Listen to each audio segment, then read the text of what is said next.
Eremos is more than a name. It's a way of life. It's our sanctuary, our escape from the noise, and our connection to the deeper meaning of our lives. It's about finding joy in the outdoors, seeking growth, and leaving the world a better place than we found it. Welcome to Elevate and Explore, a podcast where we dive into the beauty of nature, self-discovery, and the endless possibilities that come with living intentionally.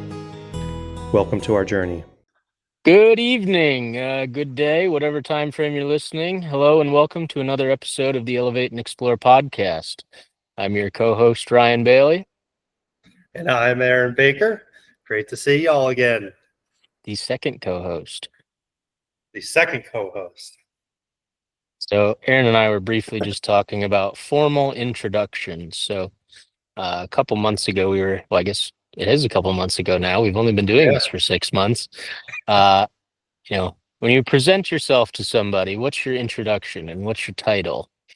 I've struggled with a while. I was maybe an identity flaw, but I always wanted to say, hey, I'm Ryan, or there for a long time, I was, hey, I'm Bailey.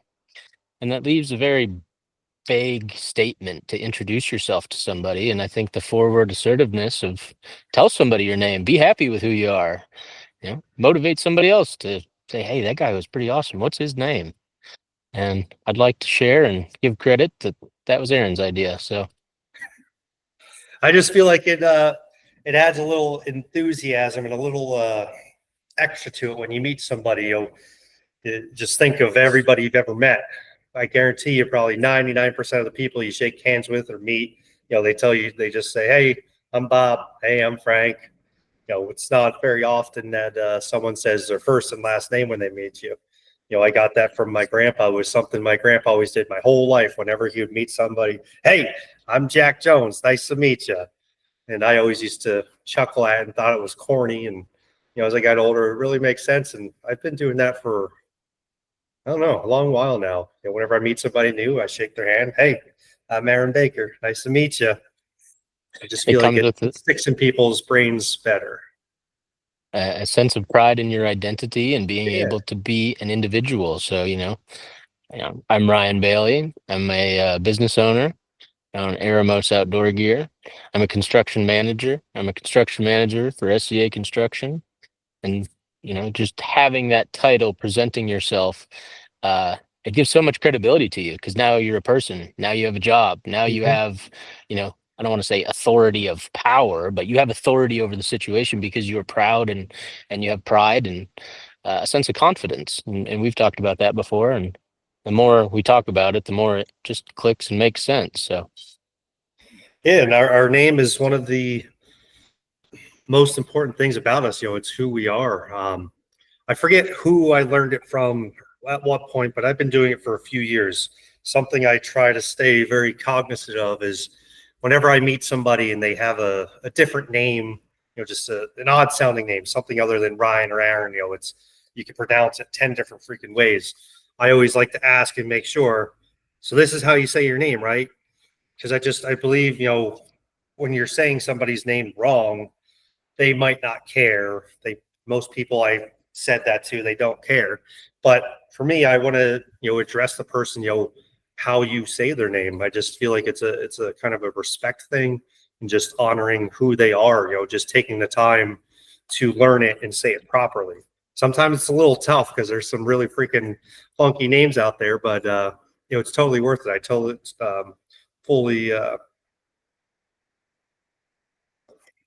I can't think of a word to say. Jesus. Go out, figure out how to say people's names. I'm gonna cut that out. it's original. Yeah. Well, anyway. On the topic of names and, hierarchy and family tradition, if you will, I think your name is everything. It's what you pass down for generations to come. It is the only thing that you actually own in this world is your name and your signature. So you better take some pride and have confidence when you share it. I think it just comes down to it. Sure. Yeah, and if you don't like so my mentor, Alex Lovely, he actually, when he got married to his wife, his last name was originally Lee, and everybody would call his wife Love. And they wanted to do something different and start their kind of their own family. So they took his last name and the name that everybody called his wife, and they made a new last name, and their last name is now Lovely. Hmm. It's pretty cute. Yeah. Hmm. I think that's how all of our names are formed over the years, though. Because have you ever Oh, met, 100%. a couple people and they all have the same spelling of their name, but each one of them pronounces it different? Yep, exactly. Exactly. Very cool. So, what's on your mind this evening? Well, something that's been thinking about lately is kids. So right now I'm single. I've been single for a year now, and in the past, I always said I wanted a few kids, maybe three. I think at one point I even said six. So my mom says. I don't believe it. Um, I enjoy kids. I've been hanging out a lot. I hung out with a lot with my nephew last week. We were down at the shore, and it was fun having him around. And man, the one day we were over at the island with my nephew and my buddy's daughter. So my nephew's three, and my buddy's daughter is six. And we're over at the island and just all day, Uncle Aaron, Uncle Aaron. Uncle Aaron's just running back and forth, trying to entertain both of them, entertain them both at the same time. And man, that night I was freaking worn the heck out. I ate dinner and had to take a freaking nap. Good Lord, kids are tiring. Yeah, just I've been on and off about wanting kids or not. And then I was thinking about the other day, if I was to date somebody who already has kids, and just not sure how I still feel about it yet. So I want to get your perspective on it because I know, you're dating someone who has two kids, has two 13-year-olds. And, for a long time, I know you'd never really, I don't want to say you didn't want kids, but it was never really a topic of discussion. And I've seen you, you know, take them both under your wing and, really learn to love them and enjoy them. And you do a lot with them. So I wanted to kind of get your perspective on taking on somebody else's children and that responsibility.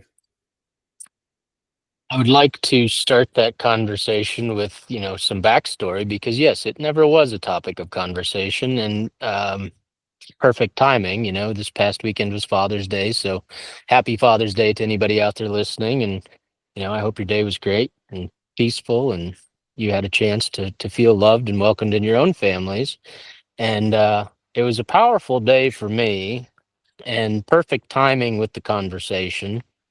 I spent a very long portion of my life, a third of my life, as a single man wandering around, raising hell and being reckless.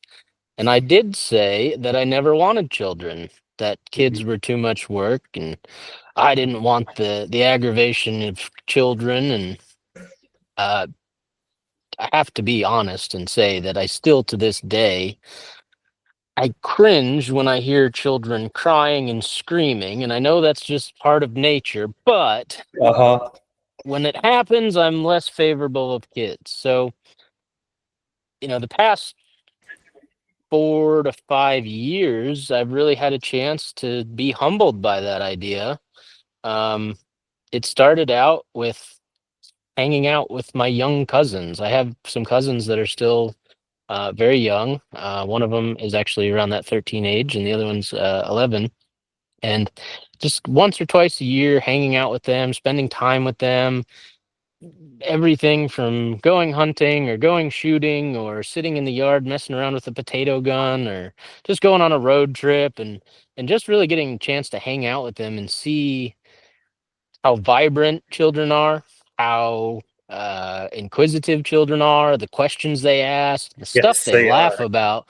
I mean, the stuff they find funny is just it's very humbling, and it kind of brings out that inner child. We've talked about it in this podcast a ton about your inner child and really healing that. So, I think a lot of the scorn of me not wanting children came from very vaguely a separated family. I didn't have a father. I felt as though that children were a burden, so why would I want them? And that was an interpersonal feeling that I had. And getting to a point where I can see past that and welcome the idea. Um, I dated a couple girls with kids and never got to really spend time with them. Fast forward to current life, I was more open to wanting kids. I said I wanted kids of my own. I wanted the idea of being a father. I wanted the idea of being a good male role model. I liked the idea of spending time with somebody who can learn and pick up some of my good habits and things that I know and some of the skills that I've had. So I've had this grand idea that to have children, I'll use the exact same verbiage I used on Sunday because I we've talked about this a couple times. Not you and I, but me and Katie. Um, I said fatherhood is not just impregnating some girl. It's Hmm. much more than that. Part of having children means that you have a very loving and kind woman that you want to spend a long amount of time with, and to introduce, the gift of children into that. Um, you don't have to have a start from scratch relationship to have kids. So, in my opinion, I've joked and said it was on the rent to own plan. I say, I'm on the fast track to having kids. You just skip all the childhood and you get right to the part where you get to have fun. And that's part of a joke, but on the other hand, it's part of some reality. So the younger the children are, the more impressionable they are, the more it matters who you are as a person to be around. And when I think of that, there is no way younger me could have been around children because I was, in my opinion, a terrible person. I had terrible habits and I did less than great things. So why would I want to have a kid around me then? Hmm. But in current life, I am a hardworking individual. I can do just about anything and everything with my hands. I love to hunt, fish. I love to cook. It only makes sense now that if there was a child around me, those are the things that I would be give as an impression, right? Those are the things that I can share, not my vulgar language and some of my bad habits and you know anger or aggression or not being able to handle emotions. So I guess to round off and answer your question there is like the current life of picking up somebody else's children and caring for them as if they were my own. It brings a tremendous amount of pride. It brings that heartwarming feeling. On Sunday I got to we went to church. We had a great day. We spent messing around with the chicken coop and constantly fixing up this chicken coop that we got and finally adding some finishing touches to it. And everybody had hands on it. It wasn't just a me project. It wasn't to fill my needs. It was to fulfill family needs. Um, and in church, they talked about being somebody that is a man of God and somebody who's going to protect the family at all costs so that you can pass down an honorable name, that you can pass down good traits, you can pass down good thoughts, feelings, skills, whatever. That hit home and resonated to me in such a way that I felt like I had accomplished that goal. And I've never biologically had kids. I have never thought about it, but it just kind of dropped into my lap one day, and I live that life now. Would I change it or trade it for anything in the world? Absolutely not, because that's something I've asked for, and now I have it. And it just kind of, you ask for that, and then you just immediately fall into the situation. Don't be surprised if you don't know how to handle it, but just be grateful that you're there, right? So Sure. it's been a tremendous amount of work. It has been a lot of emotional chaos trying to handle that because it's all entirely new to me. But from going and Jack getting his first deer or spending time with Caroline and ducks and chickens, like couldn't find a better feeling in the world. So it's been truly, truly great. And I think if I had had my own child and started from scratch, there would have been a bunch of sleepless nights. There would have been a bunch of stress on how are we going to make this work. And ironically enough, we've had both of those conversations in the present moment. So it's all just part of life. And it's definitely not a shortcut. It is just something you have to accept as is that the person you want to be. Do you want to pass down your last name? Do you want to pass down some of the things that you've created? Because once you're off this earth, you have a headstone that should say your name first and last, Uh-huh. your title. Most of the time, these titles are husband, loving father, passionate, friend, you know. those are the things that matter, I think, more than anything else. So if you can fulfill any of those four titles, your job or success status or financial status means nothing. Sure. Yeah. I think one of my, I just to remind real quick, I've loved watching you. You'll see how much you have enjoyed being around Jack and Caroline. And I think it's really helped not change you, but improved you a little bit for the better. I just love hearing your stories about you taking Jack out hunting, and I can just hear it in your voice. How proud you are and how excited you are to do that. It's freaking awesome. I absolutely love that for you. So I think you finding Katie and the kids, and you learn to love them and be around them and how to care for them and take care of them. It's wonderful. My hang up has been, I think, for me for a while now, I think I've been looking at kids as almost as a burden.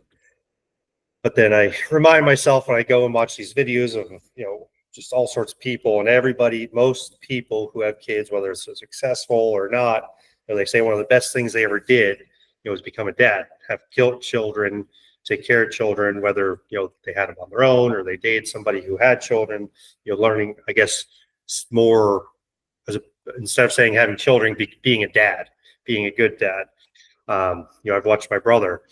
I always thought I never saw him as having kids or being a good dad. And, I watch him. He absolutely loves Liam, his 3-year-old son, my nephew. My brother absolutely loves it. So been trying to change my perspective on it a little bit. And I think if I meet the right person, she already has kids, I think I could, I don't want to say deal with it, that's the wrong way, but accept it and embrace it. But it would have to be the right person. And I think if I met the right person, who didn't have kids, I think I would definitely be open to having children. Um, I feel like that's something I need to do with my life here at some point is, have a kid.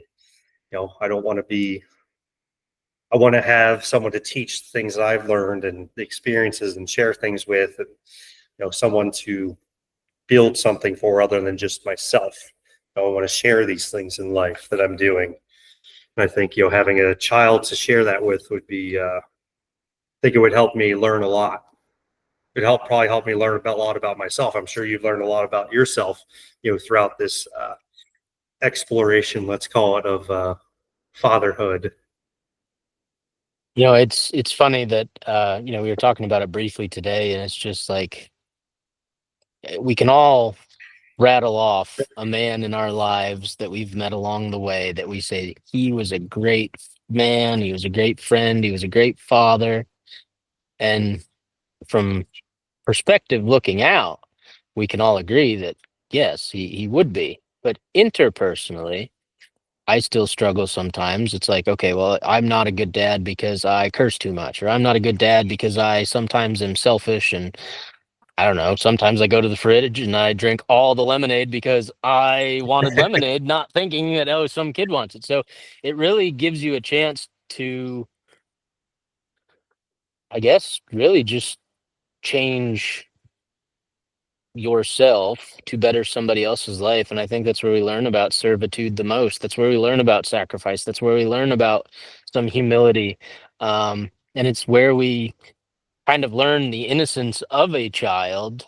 From my perspective, I grew up quick. So it's like I look at a 13-year-old now and it's like, why aren't you out cutting the grass? Why aren't you out cooking dinner? Why aren't you, why you got to go get a job? Like, just because I had that life doesn't mean somebody else too, because there's still Sure. an innocence that you need to protect. So stepping up into that role of protection makes you want to work harder, makes you want to, you know, be the good example and show them that, you're still a kid, you have some time, and here on the backside we will be there to catch you if you fall type thing.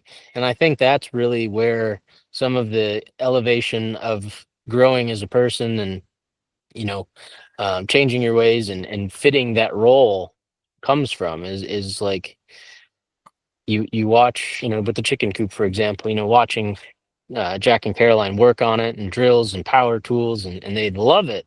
They don't know what they're doing, but they're just having fun doing it. They don't have to Yeah. worry about screwing it up. And that's okay. That's part of learning. That's where that matters. And then, you think about it. I could have said, "Oh, why'd you cut that board so short? Now we got to cut another one." It's like, "No, cut it short, stick it on there, make it, if you want to change it, go for it." And there's still some boards that are crooked, and now there's some boards that I cut that are crooked, but that's okay. That's part of the fun of doing it. And I think it brings a whole new portion of life that you cannot experience any other way. There's no amount of money that can buy a child, can bring happiness, can bring you the experience of sharing a gift of, going out and taking your first deer, going out and catching your first fish, going out and showing somebody how to fly fish, or going out and cooking together, baking together, working on projects and, tinkering on cars or four-wheelers. Like, there is so much that it has nothing to do with money. It has nothing to do with success. That Mhm. is the perfect life. Accepting that and living that is so rewarding, and sometimes it's scary to feel like, you know just a little while ago I never thought any of this was possible. So Now, being, you came into their lives, what, when they were about 12, right? Was it yeah. 11, 12? Yeah. Now, I was thinking about this a little while ago. I was talking to someone with, younger children. I almost feel like it was a selfish thought, though, but I was thinking, man, if we dated, I already skipped. I don't have to deal with any freaking diapers, any of the, young baby crying like you were talking about earlier. Do you ever have those thoughts? Be honest, I think, as a single bachelor, you know, your impression of kids is very hard to obtain. You don't go from being single father to saying, "Oh, I wish I had a screaming baby to hold," or "Wish I had baby shit all over my arm." Like, that's not a thought. So I think that the immediate response is yes. It's like, I did, you know, I did get past all that. I don't get to experience that. Is that the part of childhood that raising a child that everyone remembers? Yes, it's, a handful of people that are going to say, remember all the sleepless nights and all the messes they made. Yeah, but very early on in life, I think no matter what age they are, you're going to remember all the goofy personalities they'd come Yeah. up with, and the funny things they'd say, and the funny things they'd do. And um I think even back, being, because my younger brother is 4 years younger than I am, and he had a baby, my niece, way before I even thought about having kids. So he got into that early on.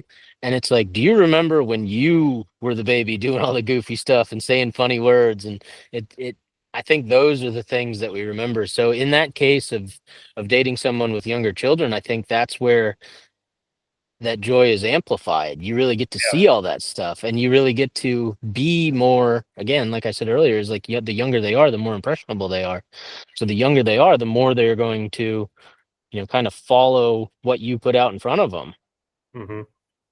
So, Jack and Caroline now are at the age where they want to go and hang out with friends, and they want to do their things, and they're starting to explore life a little bit. But the question comes up is, how do I fix this? How do I do this? Hey, I need help with this. Or the other day, we had to talk about the Bible, and being involved in having a relationship with God and trying to pursue that side of life. I am still learning that side for myself. So when somebody asks me that, it's like, wait a minute. That's where this is so much bigger than me as a person. This is not my needs and wants.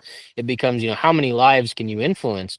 And, you know, in the biggest aspect, it's like, you can influence children's lives at any point, whether they're your nephew, niece, friends, kids, just um being there for children, I think, is a huge, huge piece. Somehow your phone just rotated. Another thing I think about kids that probably is good for a lot of people is I feel it really helps you learn selflessness and how to put others before yourself. And when you have a kid to take care of, there's a lot of your own things that you got to put aside to make sure that child is cared for and well off and fed. And so, you there, That's technical difficulties, bear with us. Technical difficulties, people, sorry about that. Um, so I was saying, having children, I feel it really helps people learn the, selflessness, learning how to put others' needs before yours, learning to be patient. I just feel like there's a lot of things that having a child that can teach you that a lot of other aspects of life can't teach you. Oh, 100%. I mean, it is one of the greatest forms of education is not only uh, watching them learn, but you learning how to act around them, uh, how to instruct or how to guide, or that like perfect example of how to work on an ATV. If I don't know how to do it, then I have to learn step by step how to do it so that I can teach somebody. Or if I'm learning about the Bible and I need to, you know, somebody asks a question, it's like, okay, well, let's research that question together and let's see where to find it. And it really helps you evolve and breaks open a whole part of life that you don't experience anywhere else. That's what I said earlier, and that's I think part of the gift of it. Hmm. That's neat. I love that. Well, I think as time goes on, my perspective is it's constantly evolving and changing. I think years ago, like I said earlier in the podcast, I wanted kids, but I feel like in my last relationship, I hesitated away from it because I just think I knew in the back of my mind I didn't want to have children with that person because I knew it wasn't going to work out. Which I'm kind of glad, I don't. I hate to see kids in that situation. So happy, but not happy about it. I don't know. So on that piece, um, and I say this from some experience, but having children with somebody and it not working out with you two as people, people are naturally going to grow. People are naturally going to evolve. If one person's growing and the other person's very sedimentary, it is very hard to have a nurturing relationship. So 100%. if there is a split there, it is not the needs of the parents. It is not the needs of the relationship or you and the other person. It comes first that the needs of the children must be met. And if you are thinking about kids, you or anybody listening, or just anybody who finds this, having children is not part of the goal. Having a life, a family, a home, and a generational type life that you can then be proud of, that if you get with somebody and you have children with them, you're now passing down your name and everything that comes with it. And who's that going to go to? Is if the family was to split, is that the way you want that to go? Or is it, I'm going to be here no matter what to ensure that this family and these children and this wife and their needs are all taken care of far before yours? That piece of sacrifice is something that has to be met in the front ground, where, hey, we're going to have a relationship. These are our expectations. These are where we're going to go in life. This is how long we're going to do this. We're going to be together literally an eternity. Marriage is an eternal bond, and we're going to have children in that.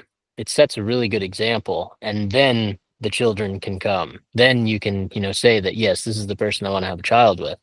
And I think that's just part of that evolution of, in order to have children, you have to have the partner. Hmm. Yes, you can go find a child, I guess, in multiple ways in today's world, but only a couple of them are going to be right. And that piece of saying, this is the type of person I would like to find, this is the person I would like uh, to be with, these are the qualities of that type of person that I'm attracted to, these are the things that I must have in order to have that long, fulfilling life. Then you can say, I would like children, because that type of person that you're going after automatically influences the type of children that you have. If you get somebody very chaotic and wild and crazy and everything's happy and they do have a child, well, then there's a very likelihood chance that that child's going to be chaotic and crazy and everything else. Uh-huh. 100%. I like that perspective on it. Yeah. So, prior to me meeting Katie, I didn't say that I wanted children. I said, now I've had plenty of time to be single. I've had plenty of time to think about this. I just wrote it down on a sheet of paper. Um, this is the type of person that I want, or this Mhm. is the type, I think my exact words were, this is the type of woman I would marry. This height, this hair color, this eye color, this type of personality. These are some traits that that person exhibit. These are some things that she's capable of. These are some of the roles I would like her to fill. These are the things I would do for her. And basically just wrote out this imaginary girlfriend on paper, because Yeah, then I can bring a vision to what I'm looking at. And it's like, okay, when that person comes and she checks all those boxes, I'll know that's the one I'm going to be with. And then you don't go looking for that person, you just keep focusing on being better, being healthy, going and fulfilling your goals, meeting your basic needs, not doing anything bad, not doing anything out of line, staying on the path of, say, righteousness, and acting as if, you were, you know, in my case, was trying to be more like Christ and following his word that would allow me to change into the person I am. And then with that faith, walk in faith, the person that I am seeking will come to me. It's, kind of the law of attraction. If I'm working towards a goal, I don't need to be working on the goal and then finding the other half. If I'm working on the right goal, people will come. People will just show up magically. Like, there's no other explanation for it. And it's a walk in faith in finding the right person. And with that right person comes, you know, not having to question if you're ready for children or not. You'll know when you're ready. yeah, yeah. I love everything you just said. So, a little over a year ago, when I parted ways with my ex, one of the things I did is, well, I decided that I'm not going to go out and pursue anybody or date anybody, but I did exactly what you said. I wrote a list of the features or the qualities that I want in a woman, and I don't want to settle for anything less than what I want. So I know exactly what I want, and I know that person will come along sooner or later.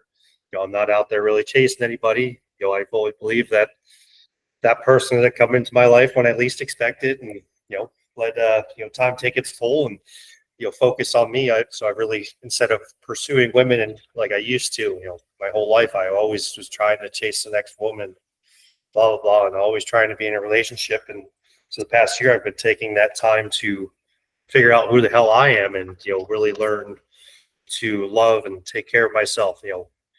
How can somebody expect to bring somebody into your life when you don't know who you are or what you want out of life? So I've been being very cautious, and trying to figure out what I want and who I am, before I bring anybody into that. And I've feel I've definitely really learned that over the past year. So it's been, it's a little lonely at times, but I feel it's definitely worth it in the long run. Everything I've been doing. A couple, it's almost 2 years. We're very close to 2 years now.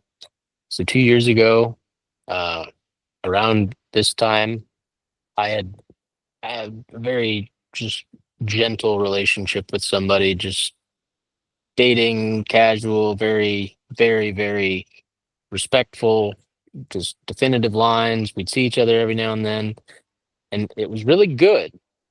And there was just something about it that I said, this is not the right fit. And I said, we need, this is not exactly what I need. This is not what I want. I think we should, go separate ways. And I was single for a few months, not even thinking about a woman, not anything, just focusing on Ryan at the time. And I was on my way to your cabin to go deer hunting during that archery season. Okay. And I was driving up and I got a message from the randomest place that, so and so had sent a message. I think it was Facebook. There was a Facebook dating profile. I call it Facebook Marketplace with Katie. She finds it funny, but she says I find all the good things on Marketplace, so that's why we came up with that joke. But I love I was it. driving up the road and she had reached out, and it's like this woman is completely outside of the vicinity. I've never traveled to that area. We've never talked. We've never met. Nothing, and we just talked for a while, and we learned a lot about each other.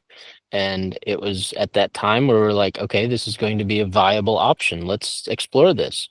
And the more we explored it, the more we found that we were compatible, and the more she fit all of the things that I had talked about or asked about or prayed about, and I'm very content in life.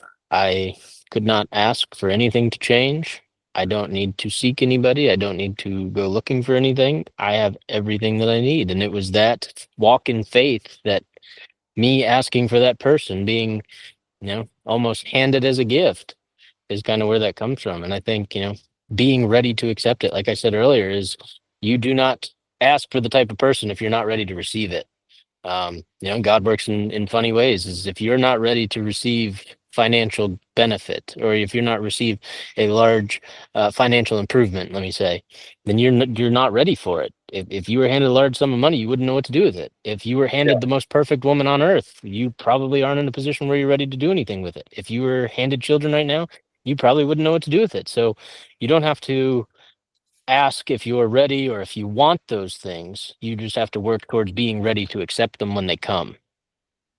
It'll You all don't have come to at the right want time when you're anything, ready for it. Yeah. right? You keep working to it until you're ready to accept it. Yes. I love that. Well, that I feel like that's just one of those things, yes, God's playing a role, but, comes back to a little bit of a manifestation. You wrote it down and it happened. Earlier, we were talking about earlier before we started the podcast, you were sitting there looking around your yard, thinking about how, you wanted simple thing as grass. You wanted a pond. You wanted a chicken coop. Now you're sitting there today. You have all those things, whatever, a year later, all things come in time. And I like that, they come in time when you're ready for them. I feel like that's definitely how life works is, yes, you could get it, but you're probably not going to because you're probably not ready for it just yet. So keep Thank always trying to improve yourself and be the best version of yourself. And those things will come in due time when the world, when God, the universe, feels you're ready for it, it will come to you. that's walk in faith, and that's you know uh, we talk a lot about faith, and again, spirituality as a whole is something that there's tons of different religions. There's tons of things to excuse me. There are tons of different things to believe in, but when it comes down to it, if you are religious of any type and you follow a higher power, you believe that there is something greater than yourself. All of the principles are relatively similar.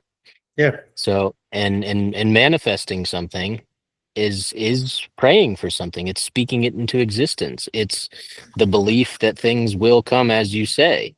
And that is a very biblical experience to say that I believe, I have faith. If I do this, this will happen.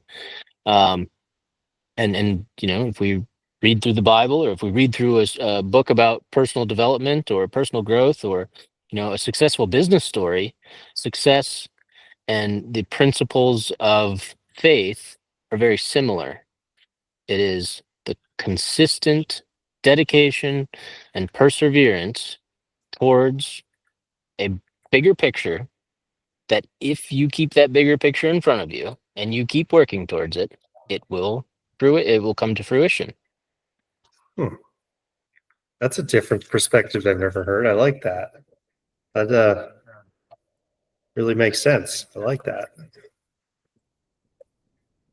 The Bible is an easy one to go to, and I've learned this just because I've tried banging my head against the wall trying to figure things out myself because I didn't have answers. And it's like I've read all the self-help books. I read all the different books about success and business, and it's like they start having a pattern. And one of the patterns all these books has is, okay, belief in God, is understanding that, in some context, you do not control situations. And okay, I want kids. All right, go get one. Go make one. What's stopping you? Well, I believe that this is not the right person. I believe that this is not what I want. I believe that it may be a negative impact on my life in some case. Okay, well, that's a mindset flaw.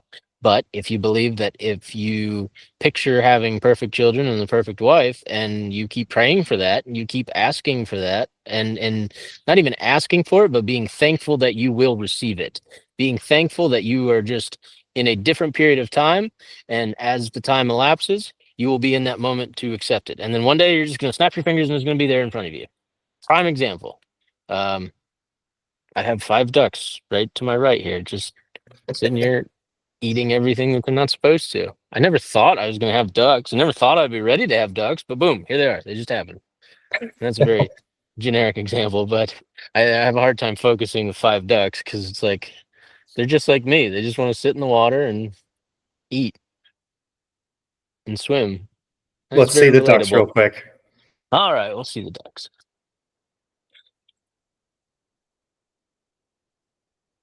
I figure out how to turn the Oh, cookies. they are cute. See everybody? Yeah, everybody just needs a couple ducks.